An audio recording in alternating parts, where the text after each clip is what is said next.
Welcome, Tristan Scott. Good to have you here. Simon, it's a pleasure, man. How's it Uh, going? yeah, good dude. I said as soon as you jumped on the call, you got the rock star look going on, and you always had that going on. You look absolutely glorious out in the sun as per. Gotta get outside. It would not be very on brand to No. do the podcast inside when it's very nice and sunny out. So beautiful spring day here in Wyoming. And I got my pillow covering my MacBook so it doesn't explode from being too warm. Oh So yeah, it that's doesn't the overheat. the downsides of modern technology. We'll have to fix that. Yeah, yeah. Maybe you've got an idea for that. I'm not sure. Yeah, I've taken a leaf out of your book, and I'm inside, but I've got incandescent light coming in through There you here, go. so that's making a bit of a difference. And I've got plans to go full incandescent in my office and in my apartment. So, no, things are moving in the right direction. So for those of you who don't know Tristan Scott, definitely check him out on Twitter or X and Instagram. I'm pretty sure it's Tristan underscore health. Is that right? For Instagram, yeah, and then Twitter/X is at Bitcoin and underscore beef. So that's still like my OG Twitter Okay. name from my book Yeah, from three awesome. years Yeah, ago. you can't change your Twitter name, can you? You can, yeah. I You just can? kind of I don't know. It's a fun origin story, and Yeah. yeah, it still like rings true to what I do every day, and has even become more mainstream now. So it's funny to look back on kind of writing about those topics 4 years ago Mm. and seeing how much progress we've made, and it's kind of crazy. Yeah, 100%. Yeah. Okay. Well, let's talk about all the progress because I agree. Things are really starting to shift in the right direction. And a lot of the kooky stuff that you and I have been doing for a while is becoming normal and mainstream, which is awesome. Guys, Tristan for me is like a bit of a north star of, all right, maybe I'm not going to quite get there, but I'm going to move in that direction. He's got the nutrition, the lifestyle, and the light stuff all dialed in to a level that I think is not weird but normal, but like something that you want to shoot for because he's not obsessive about it. He's going to have a lot of wisdom to share. I want to kick off with the most generic question, Tristan. How did you get into health? Yeah, the simple questions are often the best ones and the most challenging to answer. And I would say I've always been into health, maybe indirectly. So, fortunately for me, I was raised in a non-traditional American way. My mom was born in Austria and immigrated over and started a family here. So we were raised appreciating the outdoors, appreciating home cooked meals with real ingredients. And when we would go over and visit her family, it was even deeper connection. So I kind of always had this foreground. I would say it's almost unfair because like I really was so just grateful to grow up in that experience and understand that quality of life and quality of the components of life does matter. But of course, as I got into my teenage years and into university in the US, that most of that went out the door. And yeah, I played soccer in uni and suffered one too many concussions basically and lost control of my health, was extremely limited, suffered from post concussive symptoms and syndrome for over a year. I mean, Mm. really bad when I was 22 years old. So I was back at the end of 2017 into 2018, and I just couldn't do what I wanted to do. I went from being an engineering student and a college athlete to not being able to exercise to having to sleep 12 hours a night, extremely irritable, sensitive to noise, light, sound. Anyone who's had a concussion, just imagine those symptoms Mm. prolonging for over a year every single day. Mm. So I turned to the neurologists and the centralized medical system for some answers, and they answered what my condition was, but they gave me no solutions. They gave me no guidance as to how to get better. And as a pretty stubborn 22-year-old, I wasn't really accepting that as my new normal or my new reality.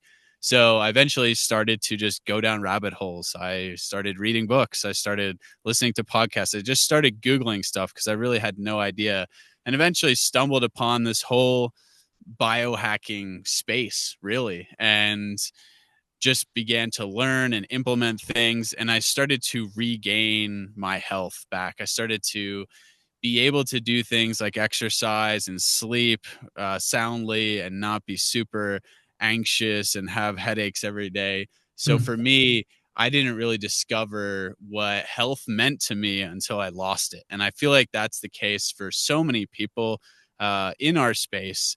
And Mm. it really drives home the point because of how important health is. Because when you don't have it and when you're really in a bad state of health, nothing else matters. Money doesn't matter, jobs doesn't matter, relationships, like literally everything goes out the door. You all of a sudden become so limited in your life. And I never wanted to feel that way again. So then I'm very blessed that that happened to me at a very early age, because now I've learned so much in the past 6, 7 years. I've implemented all these things. I've continuously progressed in lifestyle habits and the mindset around health, and have gone down so many rabbit holes. And now that is something that I'm passing on to other people and family members. And I think it's really important, and it's really cool because it has a direct impact on, of course, how you feel every day. So that was kind of what started it for me. And it really almost brought me back into connection with what I was most enjoying during my childhood, which is pretty cool, like full circle moment. Yeah, amazing. And then what were some of the first things you did when you started diving into, all right, I need to heal myself? Yeah, so certainly reading a lot about how to heal the brain. I took, certain supplements to really just calm my symptoms down, like DHA and CBD and lion's mane. But I think the lifestyle habits that shifted the most was certainly diet, certainly like sleep hygiene. And I was started doing just a lot of things. And like I was bought a pair of very crappy blue light blockers in 2018, and I started, Yeah. grounding and watching morning sunrise in 2019. I didn't really go super deep on those topics, but I just knew that they mattered. I knew that they had a profound impact. I was able to get quick feedback loops on things that I was changing in my environment. But I went keto for like 4 months, super strict. That was really profound, and just cleaned up my diet. And that, I was down the diet rabbit hole, the food system, certainly as like the first deep research and passion area of mine. And that Yep. culminated in writing my book, Bitcoin and Beef, in 2021 and releasing it in early 2022, because I quickly realized how centralized and how distorted our connection to food is. And for me, when I changed that and when I started eating real food, a lot of, animal foods, of course, at the center of that, and reducing carbs, that helped me so much from a mental clarity perspective. And then I was just buying like quarter half beefs from a rancher I personally knew and like moved cattle with here in Wyoming, visiting my Mm. sister. So I just ultimately valued that connection all of a sudden. And I was like, oh, this makes sense about how important that is. And then COVID happened, and I was just really primed to have this mindset that hyper local, decentralized systems were really important. And that pendulum needs to swing back in that direction in order for us to improve the state of society and, individuals' quality of life. Yeah, that's awesome. Dude, at Regenerate over the weekend, we were having dinner after the conference, and somebody said, "Oh, have you guys read that book, Bitcoin and Beef?" And we were and we were like, "Yeah, we had Tristan at the previous Regenerate. We know exactly what you're talking about." So definitely the themes in that book are something that people are waking up to, and that this community are so interested in. So just touching on that a little bit, you were able to draw comparisons between the food system and the monetary system. So I assume that, the processed food, high carbohydrate food, commodity food, um, Western food, what did Weston A. Price call it? He called it like sort of like the modern Western, grains, sugar, flour, all that crap, and fiat money, which is not truly backed by anything. It can just be reproduced, and it's potentially harmful to the everyday citizen. Can you sort of expand on that, Tristan? Yeah, I think it was really a book that was trying to outline why we are at this destination we're currently in as a society. in terms of how do we get here? And you can tie everything back to money, of course. And the food system specifically is really interesting because there's, the time frame that plays out is pretty crazy, and how things evolved over the course of the 20th century, especially in America, moving from, a society that is predominantly farmers in the beginning of the 20th century to very, very small percentage. And you have key inflection points like World War II and then 1971, when we go off the gold standard, go fully fiat currency, and then simultaneously appoint Earl Butz as the Secretary of Agriculture, who wants to go big or go home. And it starts this entire cascade of global economic food trade, and something the US is focused on is growing as much grains and just having as much output as possible. So this high input, high output farming system that ultimately collapses and then forces the government to intervene and introduces the whole subsidies program, which now, like decades later, has resulted in the state of affairs with ultra processed foods galore, because these big companies are just trying to take advantage of cheap ingredients and scaling their growth annually. And every company in the US, in the world, is all they're trying to do is continuously grow. It's very high time preference because the money continues to be debased. So when you have a high amount of inflation and they can tell you whatever they want, 2 to 3% a year, in reality, it's like 8 to 10% a year, because that's just the growth of the money supply. So in order to beat that, the baseline growth of a large corporation needs to be 8 to 10% a year minimum. If they're not, then they're falling behind completely. Their investors and their shareholders are, and really they're shooting for much larger double-digit growth. So in order to do that, the only options you have is cutting corners on quality and then scaling production. So that is what the entire food system transformed into, and then marketing heavily with these, bright colors, these ingredients that light up our brains, and really just doing so in a way that is ultimately leaving us as primitive humans kind of in a losing battle. Like if we go to the grocery store and you just want to talk about like intuitive eating based on like what you'd try right off the bat, and you start eating some of these ultra processed foods, like you're not going to be able to stop, because that's how it's designed. It's engineered that way. And that's all because we've shifted to this high time preference society because the money is completely broken. And I think you could say that about every other industry. The pharmaceutical industry is now, sick care is proliferating and has been for a while now, because that's a business and that's economic growth. And the same thing with tech as well, which of course now actively working to try and upend that. But everything is being debased in quality because it needs to keep up with this insatiable desire for growth from a monetary perspective. Well said.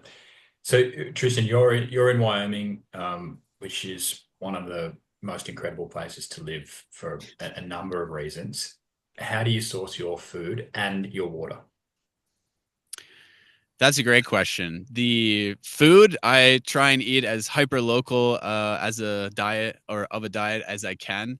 My main source of nutrition is beef and local meat and eggs. So my beef I source from a good friend of mine who is a regenerative rancher about an hour away. His name's RC Carter. He's brilliant. He raises cattle to 6 to 8 years old and So ranges cool. them, tens, hundreds of miles on even public land, and constantly rotating. And it's so nutrient dense. He's gotten it tested, but you can just taste it. It's almost like gamey. And that's ultimate connection to my local environment. And that's And that's same Carter Country Meats, is that right? Carter Country Meats. Yeah, he's on Instagram. He's fantastic. And he Yeah, it's awesome. raises pork in small scale. And I have someone 40 minutes in the opposite direction who I buy lamb from. Local eggs is Wow. very accessible here. Raw goat milk, raw Jersey cow milk. And, produce is harder to find here because it's a dry climate and very seasonal dependent. So I mostly am animal based or almost carnivore ish for third of the year, half the year. And then when that's available in the summer and fall, I try and eat all the local produce that is growing, like potatoes and apples and berries and tomatoes.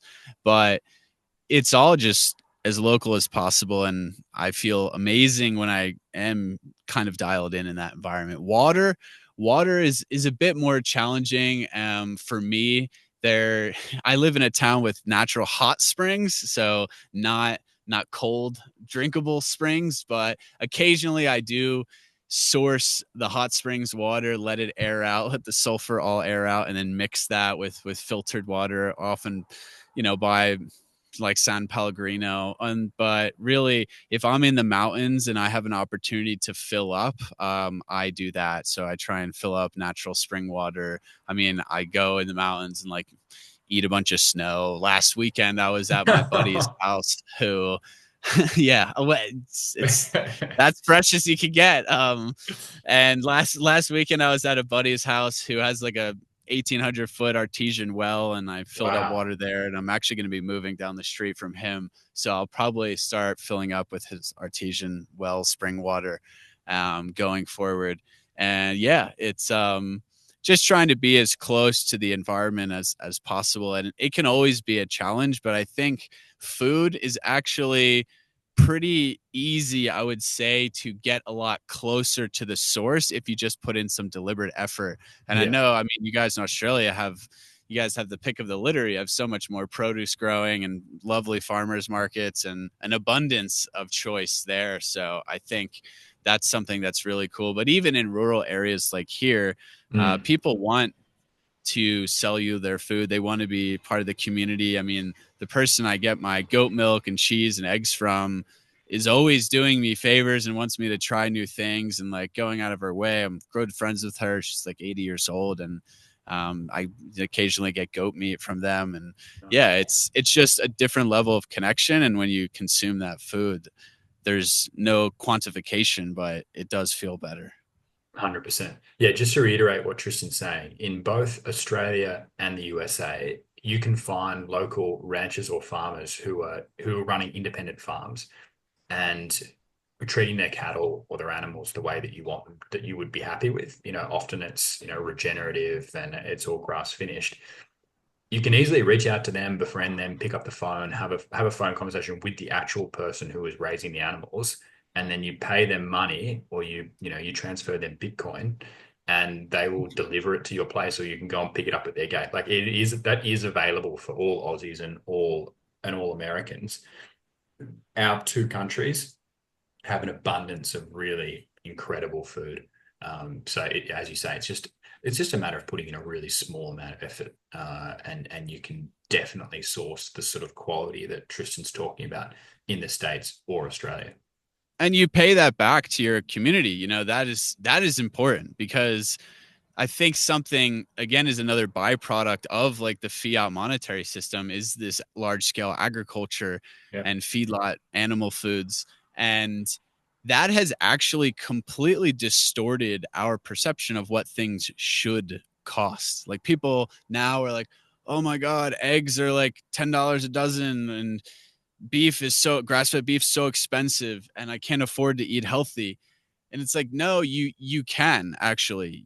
It's just you don't value that enough, and your perception is completely distorted because big food and big, meat packers have been marketing us like $1.99 a pound chicken. That's not real. Try and raise your own chickens and you'll find out the real Yeah. cost of food. Yeah. And why would you not want to pay more to those people in your community that are working really, really hard? That's their life's work. They're pouring all that energy into it. So even here, like there's a couple natural food stores or farm stores where it's basically like a farmer's market store, and you don't have to like be at the farmer's market. And it's expensive in comparison to the grocery store. But I have no problem spending 20, 30, even 50% more on that food, because I know it's going directly back into my own community, and that is going to benefit me longer term. So it's a shifting back to a low time preference mindset. And of course, you always think of it as like an investment into your health. It's like pay the farmer or pay the doctor later. right? But think about it from that lens and think about like maybe 100 years ago, people may have been spending 50% of their paycheck on their food. Now Yeah, it's like less than 10%, and we have a heart attack when it goes up a tiny bit. And that's something that I think a lot of people need to reframe in their day-to-day life. I agree with that. And then just to add to that point, we all work hard for our money.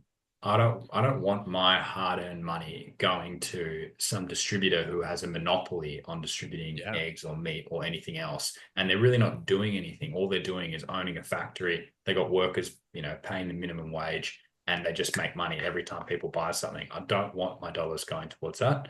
I'd prefer them, the majority, ideally 100%, to just go straight to the farmer, and then he or she can spend it on their distribution machinery, paying their staff, paying their bills, taking themselves out for dinner, blah, blah, blah.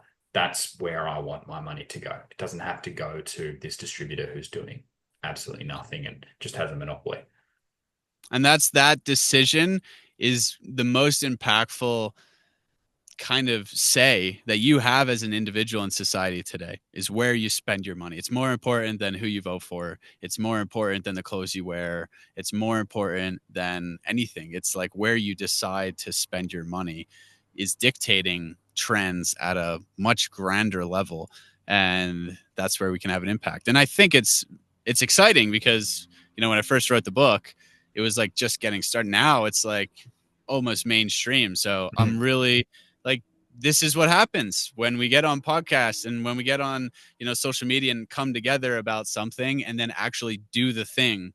We actually Mm. go to the farmers markets, go to the farms, and now look at this. There's a lot more choices. There's a lot more farmers saying, wow, I need to do direct to consumer marketing and cut out the middlemen.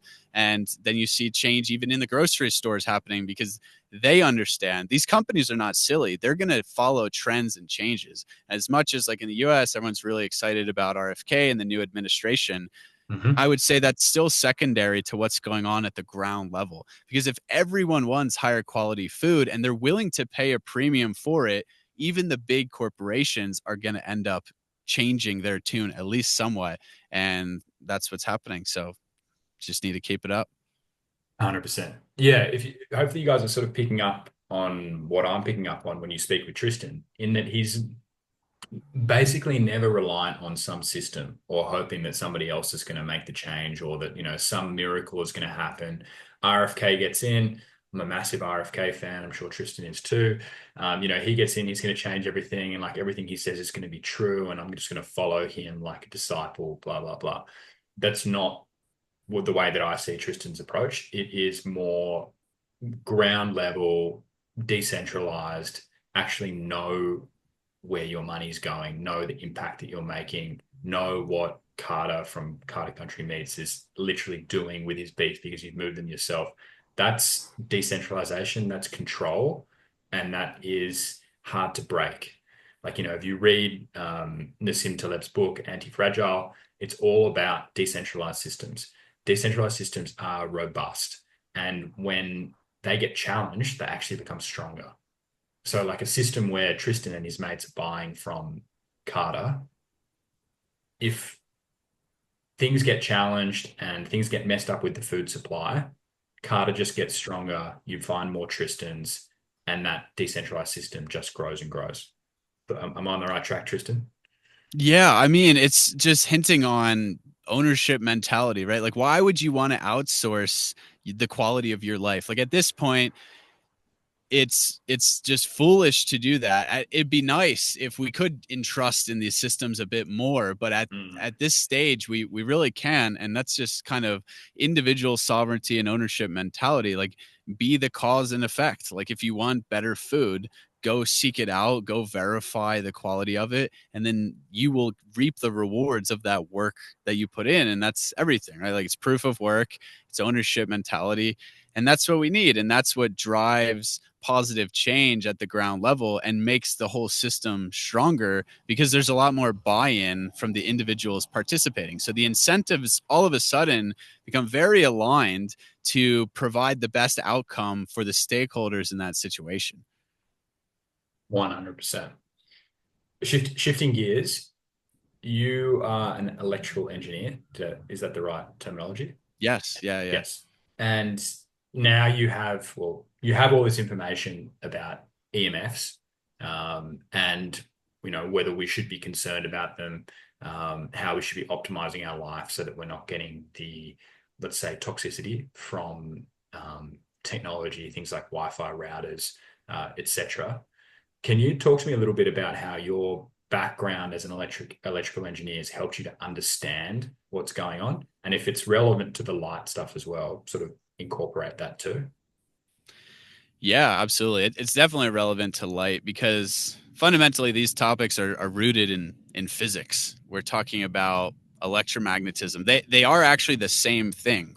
It's all part of the electromagnetic spectrum, whether it's blue light, whether it's red light, whether it's radio frequencies from Wi-Fi, whether it's electrical power, EMFs. It's all part of the electromagnetic spectrum. And the problem is most people have never taken a physics course, let alone anything deeper than that. Have you, Simon?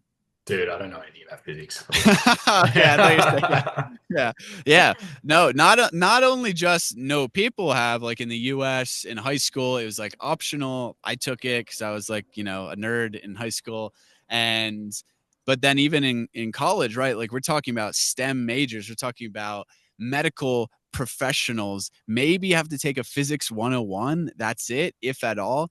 And it's really foolish because fundamentally life in the universe, life on this planet at the lowest level is based upon the laws of physics, and chemistry is based upon the laws of physics, and biology is based upon the laws of physics. So there's no multidisciplinary lens to medicine and to health optimization. And when I was kind of done wrapping up promoting my book, Bitcoin and Beef, and really felt fulfilled with my knowledge of the food system and regenerative agriculture. And I was like, I'm not going to be a rancher like right now. Like it's going to take 10 years for me to buy a ranch probably. Yep. And then even then it might be small scale. So I was like, I want to learn about other things. And I was on social media from doing that. And I quickly was realizing, these things I've been doing for years, like circadian health, turning my phone on airplane mode, being cognizant of EMFs, grounding. I was like, there's a very few amount of people talking about these subjects. And the Hmm. people who are either have no idea what they're talking about because they have no physics or engineering background, or they're so deep down the rabbit hole that no one has any idea what they're talking about. So I was like, because they don't have the communication skills They really can't to translate it. Yeah. convey that message, and that's very common with highly technical topics. Like again, like food is pretty easy for us to grasp and understand because it's a physical thing, and we eat it and we get emotions from it, and we've experienced that over and over. Light is like, yeah, we can see light, but it's a bit less tangible about how it's affecting our biology. And then EMFs, it's invisible, and we have no idea really what's going on concretely, so it's even more abstract and harder to grasp. So that's where I saw an opportunity, and I went down deeper in the rabbit hole. And because of that foundational like knowledge I had from my electrical engineering degrees, and I did not like, I'm not a technical electrical engineer. I did not go into like circuit design. I did not go into like deep electromagnetic field theory or RF antenna design out of college. I realized that I had more of a personality to convey technical terms. So I went right into the business side of the semiconductor electronics industry, where I was straddling this world of the technical team designing, building new products, and then the sales teams selling them. That was literally my role. And that's why I knew I could do a really good job of reading the research, understanding, what's going on with light, with electromagnetic waves, with radio frequencies and technology, and then conveying that to people in a way that makes sense, but also connecting some dots and telling people like what actually matters here, because there's so much information and there's not a lot of good like takeaways to where, hey, this is something you could do and it would actually have a profound impact, and it's really not that hard to implement. Mm. So that's what I quickly realized, and I've been fascinated. And even more, what's ringing true to this topic is how suppressed and how much information like has existed in this area for decades, and nobody knows about it, and there's even more centralized biased opinions and oversight and corruption, and that's kind of how we ended up where we are. So now this is like super exciting to enlighten people about, because I think they're ready for this conversation. And if you are skeptical and bought in about the food system and the pharmaceutical systems not having our best interest in mind, then it's like, of course you should be open to the fact that telecom and tech are also doing the same thing. So talk to me about some changes that your everyday person can make.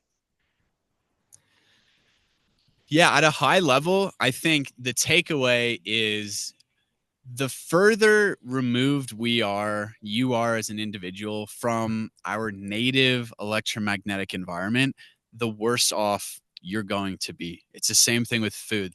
The further you stray away from real food, from what's naturally, humans have naturally been consuming thousands of years, and like whole foods, full spectrum foods. It's the same thing for light, for EMFs. Sunlight is a full spectrum nutrient. It's like the ribeye of light, right? Because you're getting all of the beneficial wavelengths. They're acting in harmony. They're balancing each other out. They all have different impacts on our biology. And then it's happening in a cyclical kind of trajectory to where every day there's a shift in the time of day and the time of year that all matters, and that's all driving like downstream biological effects. So the top level takeaway is the more time you can spend outside in nature getting the right input signals, the better off you're going to be. Now that's pretty hard because a lot of us live in 2025 and work like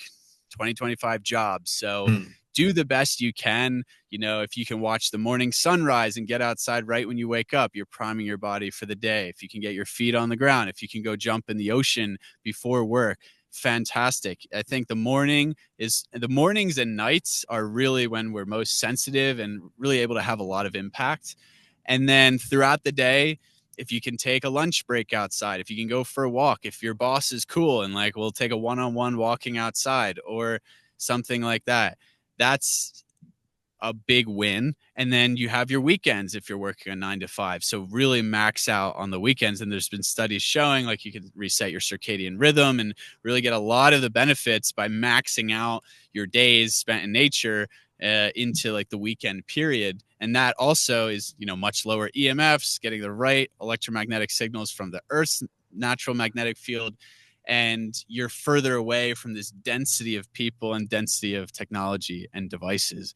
And then the last thing is, the sleep, the evening time. So being very deliberate about your sleep environment, your bedroom, getting technology, getting light, getting stimulation out of your wind down routine, out of your bedroom completely, turning the Wi-Fi off, getting the phone just completely out of there, and avoiding looking at screens and social media, ideally, some portion of time before you go to bed.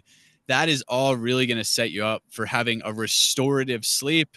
And sleep is when we are repairing and restoring cells from all the onslaught of the toxins of our day-to-day lives nowadays. Because if you can't repair and restore at nighttime, you're just fighting a greater and greater losing battle every day. And that is the one environment you can control pretty well. So I would emphasize those things, and all of those things really cost $0 for you to do. If anything, they're like taking things out, right? The less is more approach is very much rings true for a lot of the electromagnetic side of things, especially, of course, EMFs, and understanding that like distance is your best friend. So during the day, putting some distance between you and your tech and you and your device, and how you use technology, be intentional about it, will make a profound impact. Big time. Yeah, I agree. It is often about taking things out. We're so used to putting more, and overcomplicating things, but this is really stripping things out of your life and keeping it more simple, which is a much more satisfying way to live. I think this is a good segue into daylight, which is a pretty incredible technology and amazing concept. Can you give us a bit of an update on what daylight is and where you guys are up to? Yeah, daylight computer is my full-time mission now. So our whole vision, our whole premise is to build healthier technology that is more synergistic with humanity and once again restores devices and technology to acting as tools that can bring out our best version of ourselves. Because right now, technology is a tool. You know, we're podcasting on it. It's fantastic, but it's simultaneously a major detraction to our physical health, our mental health, you know, who we have become as humans. And it's really a tragedy. It's getting worse and worse each year.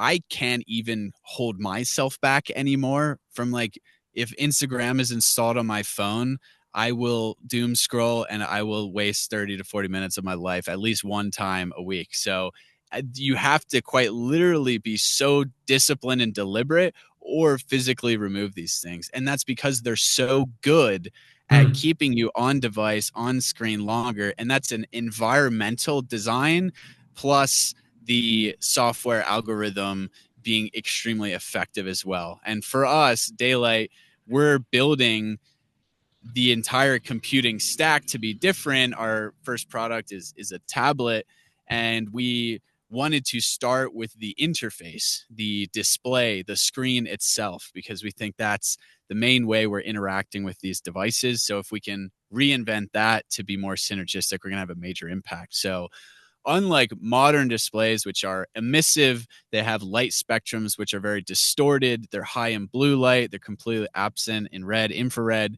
They flicker, so they cause eye strain. And they really are not designed to be used outside like I'm doing. I have to have literally a pillow over my laptop in the direct sun in 15°C weather, and it's borderline overheating right now. So it's not designed to be used outside. And as a result of that, we spend 90% of our time indoors. So we're getting all the wrong input signals. So at daylight, we're like, if we change the display, the main interface, to be able to be used outside, to have no stimulation or minimal stimulation with no color, a backlight that has no blue light and no flicker. So at nighttime, you won't disrupt your sleep and circadian rhythm as much. Then you're just going to go on this device and get work done and then put it down. That's the goal. The goal is not to keep you on the device as long as possible. The goal is for it to actually be a tool and also bring this analog world that's so brilliant, like reading a physical book, writing on a physical piece of paper is better for memory retention. It's better for comprehension. And it just feels better because it's separate from the digital ecosystem that we're all so entrenched in. How do we bring that to a digital product without losing that touch and feel? So we've gone deep and having that experience, and that's why we call the display live paper. And when you write on it, it feels almost like a piece of paper. So think of it as like a Kindle on steroids. Think of it as a healthier iPad is the first product, but this is really where we've started. And it has full tablet functionality, so you can go on Instagram, you can go on Twitter, but it's Twitter is like reading a newspaper as opposed to just being lit up with all these unbelievable things and colors and stimulation. It's much Mm. more manageable to walk away from. And you think about how important that is, not only for us, but for the next generation, for Yep. children that are growing up on these extremely invasive and overstimulating devices. And we're seeing the repercussions of that at the highest level with mental health issues going through the roof, iPad kids literally being a meme, and just the cognitive development and quality of life is never been lower, even though our knowledge supposedly as a society collectively has never been higher. So that's we're trying to upend that. We're trying to change the trajectory, put a fork in the road of like, we've had enough.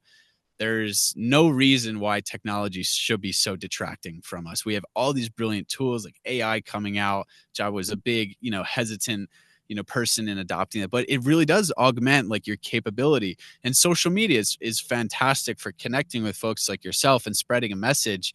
But the point of social media is it's a starting place for something that translates into a real movement in the physical reality that we live in. And that's all we're trying to do at Daylight, is bring people back to the real world, which is what's going on in your physical day-to-day life. And that is also like outdoors in nature, where we've been designed to live and thrive in for the existence of life on this planet.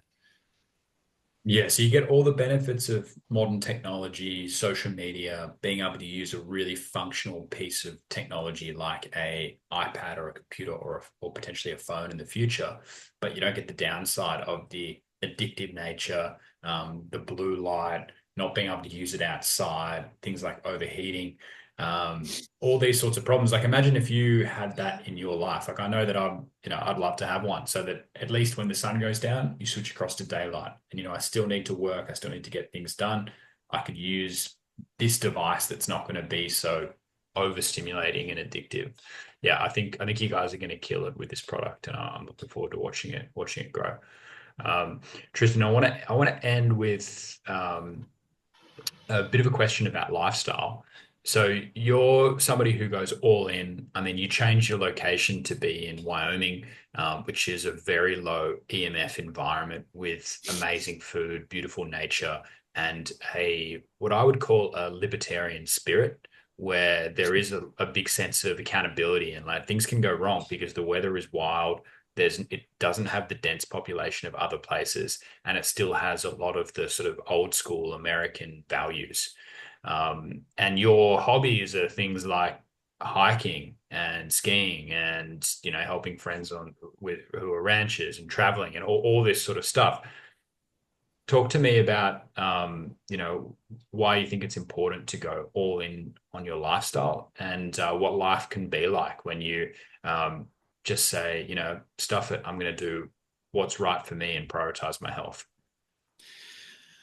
Yeah, it's a great question. And honestly, I don't think about it very deliberately too much. To me, this is just it's what I want to do. I want to live the most fulfilling life possible, have like the deepest connection with nature, with purpose, with my local community. Like that stuff just gets me fired up. And I don't have I used to be a lot more neurotic and like disciplined about my lifestyle probably 2, 3 years ago. I mean, 4 years ago, I used to track everything. And now I work crazy hours for a startup. I'm still very deliberate. Like I get to bed by 11 o'clock and I'm up at sunrise, but it's definitely a compromise where I think you can get over consumed by how to perfect your health routine or your lifestyle habits with either supplements or tracking with wearables or your routine. And what gets lost there is really purpose and your local relationships and community. So in the past couple of years, I've started to prioritize those things far greater. And yeah, some things have slipped a little bit, but I'm still, for the average person, probably super dialed in. However, I travel a lot, and yeah, I often stay up later than I should looking at my computer because I'm getting work done for Daylight, which is more fulfilling for me and ultimately makes me feel better on a day to day that I'm putting all my effort into stuff. But why living in a place like Wyoming is so powerful is that the environment that surrounds me is enabling me to really have the highest throughput and have an easier access to a more synergistic life without even trying. It's kind of like living at the beach where you can be grounded. You're eating good food, you're eating local fish, you're eating local fruit, you're getting grounded in the ocean, getting a lot of great sun. It's easier. And for me, the same thing is true about Wyoming. Is like I'm going to go jump in the river after this call. I have hot springs here. I have, you know, local community where I can actually make a meaningful impact because it's quite small and I'm friends with a lot of people and can source things locally. And the mountains is what I love. So that's my disconnection and that's my reality check, because I think something that you mentioned that's pretty profound and what I've realized even more the past year is that life should have consequences. It actually does it makes it more meaningful. Yeah. And you have to get out of this comfort first mindset, in my opinion, especially as a man, to really get the most out of life. And when you have, you live in a place where you're kind of sometimes on your own, or things could go wrong, the weather is crazy, or I go hunting by myself in the wilderness and I wake up and there's grizzly prints everywhere, you can just like appreciate, wow, like this is real. Like this is real. Like if I break my leg out here, I could die, but I'm okay with that. I actually prefer that because that's what makes it even more special. And we are so consumed with this artificial reality and these unbelievable things that we can watch for an unlimited amount of time, and even cool things. Like I love watching skiing videos, but even someone doing like a double backflip in Jackson Hole off a cliff is like, that's insane. That would be 40 years ago the craziest thing I've ever seen in my entire life. And now I could watch it for 12 hours a day, every day, if I wanted to. And then when I go skiing, it might dampen how I feel in the moment, because they're like, oh, yeah, but yeah, I saw that video the other day. They were doing some crazy stuff and we only just jumped off a little 4-foot cliff. This is, yeah, it's not as exciting. And you have to be mindful of that approach with everything. It's like, how do we just exist on the internet as a means to elevate each other and elevate our information without detracting from the brilliance, from the really astonishing environment and life we can have every day in our actual real lives? And that is why I live here. It's so much easier to do that and have that mindset. And when I do go to San Francisco or I'm in Austin traveling and then I come back here, it's like I take a deep breath Hmm. and my body can actually relax for the first time in maybe a week. But I'm happy to get that energy and get that community when I'm on the road and preach about our mission at daylight, because it's so important. It's finding that balance. And I think for everyone, that's what you need to do. You need to take responsibility and understand, where do you want to live in that, like not physically, but like where does that balance, where does that kind of give and pull look, what does it look like for you? And ultimately prioritize your purpose and prioritize your relationships and community. And I think your health will follow along that just as great as, changing your diet or blocking blue light at night. Amazing. Tristan Scott, that was fantastic. I've definitely got to get you back on here again. Really, really appreciate your time, man. Yeah, thanks. Let's stay in touch. Appreciate it, Simon.